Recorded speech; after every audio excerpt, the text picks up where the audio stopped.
October 25వ తారీఖు పవిత్రమైన కార్తీక మాసంలో శ్రీమతి లతాదత్త గారి ఆధ్వర్యంలో గానగాపురం యాత్ర. వివరాల కొరకు సంప్రదించండి.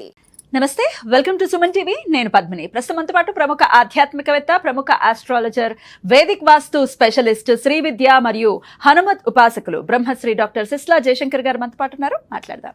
నమస్కారం అండి. లలితా సహస్రనామం, రహస్యంగా ఉండేటటువంటి ఈ లలితా సహస్రనామం ఎప్పుడైతే ప్రజల్లోకి వచ్చిందో, ఎప్పుడైతే దీన్ని పట్టుకోవటం మొదలుపెట్టారో, అమ్మ అనుగ్రహాన్ని చాలా విస్తృతంగా అందరూ పొందుతున్నారు అనటంలో ఎటువంటి అతిశయోక్తి లేదు ఖచ్చితంగా. అయితే ఇంకా తెలుసుకోవాల్సినటువంటి విషయాలు ఎన్నో ఉన్నాయి. ఎందుకంటే లలిత గురించి ఎంత నిగూఢంగా ఉందో దాని అంతరార్థం కూడా అంతే చాలా విస్తృతంగా ఉంది అని చెప్పుకోవచ్చు.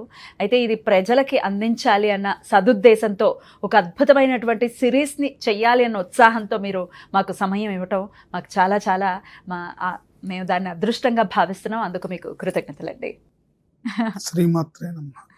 లలితా సహస్రనామం గురించి చాలా అద్భుతంగా ఎన్నో తెలుసుకోవాల్సినటువంటి విషయాల్ని తెలియజేస్తున్నారు. అయితే పోయిన వీడియోలో మీరు చెప్పి ఉన్నారు, ఈ లలితా సహస్రనామం ఏదైతే ఉందో అమ్మవారిలో నుంచి వచ్చినటువంటి అంటే అపౌరుషాలు అని చెప్పటం జరిగింది మీరు.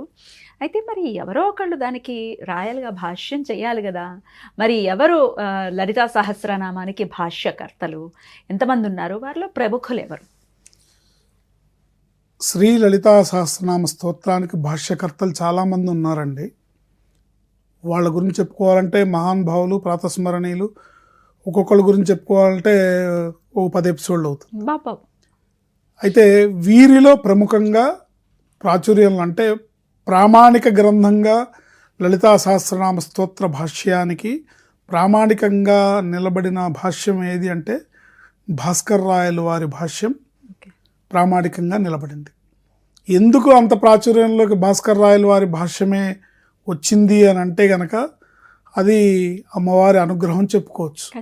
ఎందుకంటే సాక్షాత్ అమ్మవారే వారికి ఆదేశించారు, నువ్వు లలితా సహస్రనామ స్తోత్రాన్ని భాష్యం రచించు అని చెప్పి అమ్మవారే సాక్షాత్తు స్వప్నంలో వారికి ఆదేశిస్తే ఆయన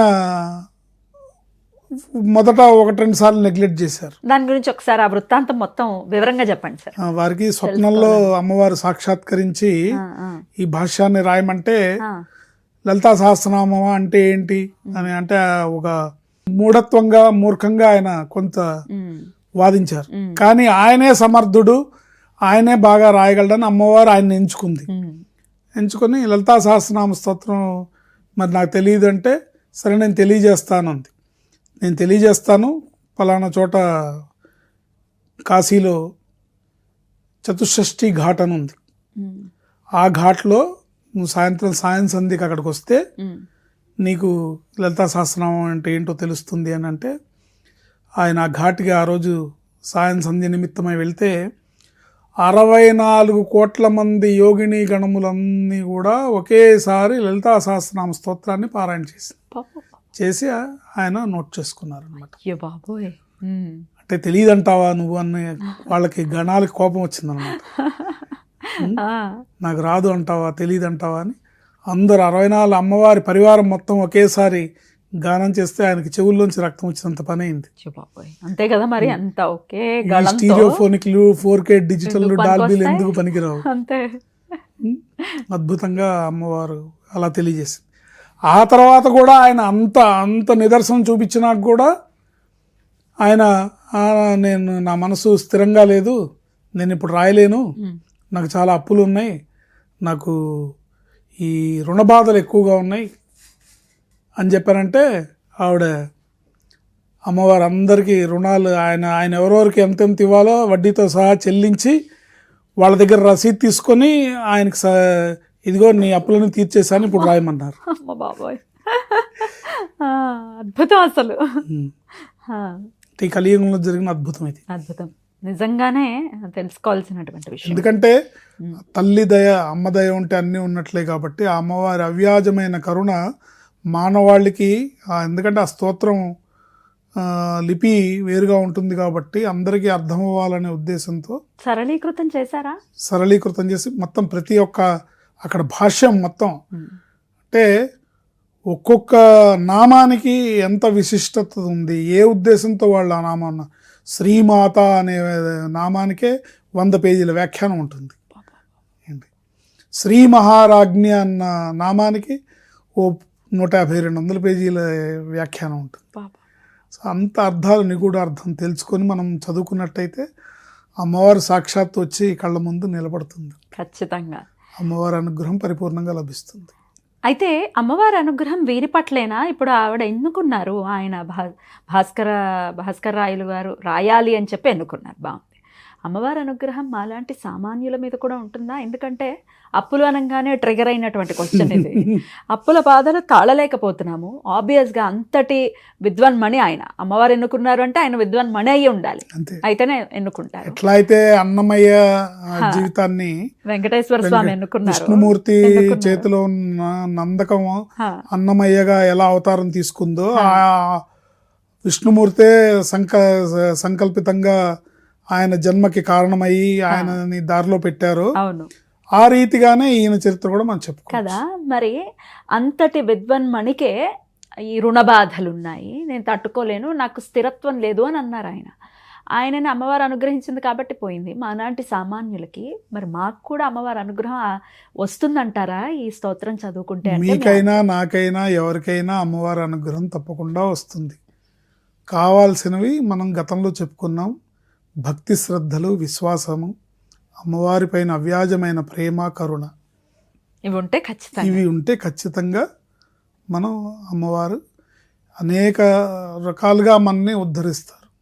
అంటే అమ్మవారు ఒక్క లలితా విద్య మాత్రమే ఇహంలో కావాల్సిన సౌఖ్యాలన్నీ, మీ కోరికలు, మీ ఆకాంక్షలు, సంకల్పాలు ఏమున్నాయో వాటన్నిటిని నెరవేర్చి అంతిమాన ఆవిడ తనలో ఐక్యం చేసుకుంటుంది అని చెప్పడంలో ఎటువంటి సందేహం లేదు.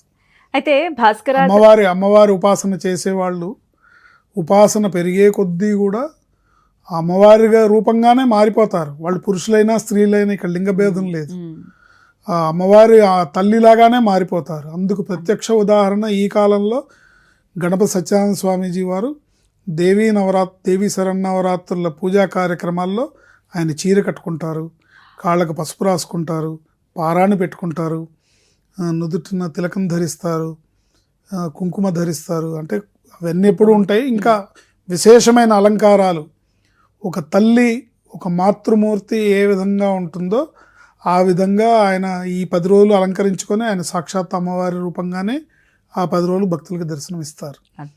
అదేదో ఆయన చాలామంది అనుకుంటారు ఏదో కొంచెం ఏదో వేషధారణ జనాల కోసం అనుకుంటారు, కానీ అది ఆయన మనసులోంచి వచ్చి ఆయన మారిపోయి, అంటే ఉపాసన చేసి చేయగా వాళ్ళ అలాగే దేవతా లక్షణాలు వస్తాయి అవి. కాబట్టి ఆయన ఎవరికో చూపించుకోవడానికి ఆయన అట్లా వేషం వేసుకోరు. అంతే కదండి. ఎవరినో ఏదన్నా అనడానికి మీకు అజ్ఞానం ఉంటే సరిపోతుంది. అది ఎందుకు అలా చేసుకున్నారు, ఎందుకు అలాగా రెడీ అవుతున్నారు, లేకపోతే ఏమిటి ఆంతర్యం అంటే ఎంతో కొంత చదువుకోవాల్సి ఉంటుంది, తెలుసుకోవాల్సి ఉంటుంది. దానికి కూడా అమ్మవారి అనుగ్రహం ఉండాలండి. అలాగే అయితే ఇప్పుడు భాస్కర రాయలు వారి గురించి ఒకవేళ మనం మాట్లాడుకుంటే, ఎలాగో సందర్భం వచ్చేసింది కాబట్టి, ఆయన కాశీలో ఒక లింగాన్ని కూడా ప్రతిష్ఠించారు అని చదవటం జరిగింది. ఏమిటి ఆ లింగం, ఎక్కడుంది అది? భాస్కర రాయలు వారు ప్రతిష్ఠించిన లింగాన్ని శ్రీచక్రేశ్వర శివలింగం అంటారు. శ్రీచక్రేశ్వర శివలింగం అంటే శివలింగం, దానిపైన శ్రీచక్రం ఉంటుంది, శ్రీచక్రం చెక్కబడి ఉంటుంది. శ్రీచక్రేశ్వర శివలింగం ఇది అన్నపూర్ణాదేవి గుళ్ళో మూల త్రికోణంలో ఉంటుంది ఈ శివలింగం. కనపడదేమోనండి, అడిగితే చూపిస్తారా? చూపిస్తారు. సరే, ఎప్పుడైనా వెళ్ళినప్పుడు మనం తెలుసుకుని, ఇలాంటివి నిగూఢమైనవి తెలియదు, ఏదో వచ్చేసామా గబగబా తొందరగా దర్శనం అయిపోయింది అని అనేసుకుంటూ ఉంటాం. కాదు, అక్కడికి వెళ్ళింది దేనికి? ఇవన్నీ చూడ్డానికే కదా. అద్భుతం. శ్రీచక్రంలో స్వామి ఉంటారు అని శ్రీవిద్య చెప్తూ ఉంటుంది. అసలు స్వామి ఉంటారు, అందులో నుంచే మళ్ళీ అమ్మవారు ఉద్భవించారు అని కూడా శ్రీవిద్య చెప్తూ ఉంటుంది. అద్భుతమైనటువంటి విశేషం అండి ఇది. అలాగే మరి శ్లోకాలు కూడా నేర్పిస్తూ ఉన్నారు కాబట్టి మరో 2 శ్లోకాలు కూడా నేర్పిస్తారా? శుద్ధ విద్యాంకురాకార ద్విజపంక్తి ద్వయోజ్వల కర్పూర వీటి కామోద సమాకర్ష దిగంతర నిజ సల్లాప మాధుర్య వినిర్భర్చిత కచ్చపి మందస్మిత ప్రభాపూర మజ్జత్ కామేశ మానస. ఇది శ్లోకం. శుద్ధ విద్యాంకురాకార ద్విజపంక్తి ద్వయోజ్వల కర్పూర వీటి కామోద సమాకర్ష దిగంధర నిజ సల్లాప మాధుర్య వినిర్భర్చిత కచ్చపి మందస్మిత ప్రభాపూర మజ్జత్ కామేశ మానస. మందస్మిత ప్రభాపూర అంటే మనం సింపుల్గా అర్థం చెప్పుకుందాం. చిరునవ్వుతో చిరుదరహాసంతో మందస్మిత ప్రభాపూర ఆవిడ మొహం, ఉదయిస్తున్న సూర్యుడు చిరునవ్వు చిందిస్తూ ఉంటే ఎలా ఉంటుందో అలా ఉండి, ఎక్కడుంది ఆవిడ అంటే మజ్జత్ కామేశ మానస, కామేశ్వరుడి మనస్సులో మధ్యస్థితి మధ్యలో ఉంది ఆవిడ. అద్భుతం. చాలా చాలా సంతోషం అండి. ఎన్నో ఆధ్యాత్మిక పరమైనటువంటి విషయాలు కానీ భక్తి పరమైనటువంటి విషయాలు ఎన్నో వినటం జరుగుతూ ఉంటుంది నేను నా పర్సనల్గా. కానీ ఇప్పుడు చేస్తున్నటువంటి ఈ సిరీస్ చాలా ఆనందాన్ని ఇస్తోంది, బోల్డంత సంతృప్తినిస్తోంది.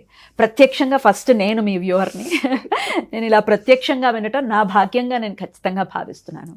ఎంతమంది అంతే, ఎంతమంది పట్ల ఉంటుందో ఈ దయ, ఎంతమందికి ఇది వెళ్ళాలి అనేది అమ్మవారి అనుగ్రహం చేత వెళ్తుంది అనేది నేను త్రికరణ శుద్ధిగా నమ్ముతున్నాను. చాలా చాలా వివరంగా మాకు తెలియజేస్తున్నందుకు చాలా కృతజ్ఞతలు మీకు. మరో ఎపిసోడ్లో మరిన్ని ప్రశ్నలు అలాగే 2 శ్లోకాలని కూడా మేము నేర్చుకుంటాం. కృతజ్ఞతలండి. నమస్కారం. ఆయుష్మతి భవ.